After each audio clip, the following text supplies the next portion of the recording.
కాకినాడ నగరంలోని పద్మనాభ నగర్లో శ్రీదేవి ఆలయంలో దేవీ నవరాత్రుల సందర్భంగా తొలి రోజు అమ్మవారిని వివిధ రకాల పూలతో అలంకరించారు. కాకినాడ సిటీ ఎమ్మెల్యే వనమాడి కొండబాబు అమ్మవారిని దర్శించేందుకు రాగా స్థానిక నాయకులు పాలిక నానితో పాటు ఆలయ కమిటీ సభ్యులు ఘన స్వాగతం పలికారు. అమ్మవారిని Kakinada city MLA Vanamadi Kondababu, TDP నగర అధ్యక్షులు మల్లెపూడి వీరులు దర్శించి ప్రత్యేక పూజలు నిర్వహించారు.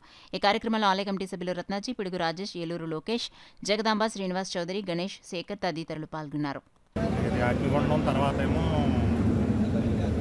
సరస్వదేవి పూజ, ఇంకా గరగల ఉత్సవం, ఇవన్నీ కూడా మేము ఎప్పుడు కూడా చాలా ప్రతిష్టాత్మకంగా అందరూ కూడా మెచ్చుకునేలాగా, అందరి మనల్లో పొందేలాగా చాలా చక్కగా ఈ యొక్క కార్యక్రమాలన్నీ కూడా మేము చాలా చక్కగా చేస్తున్నాం.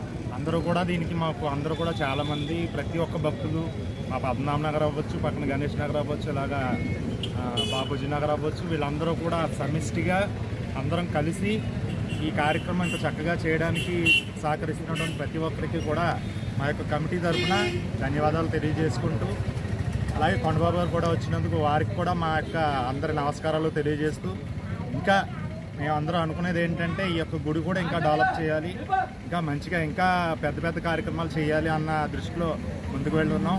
కావున అందరూ కూడా మాకు ఈ యొక్క సహాయ సహకారాలు అందించి మమ్మల్ని ముందుకు తీసుకెళ్తారని అందరినీ కూడా మనస్ఫూర్తిగా కోరుకుంటున్నానండి.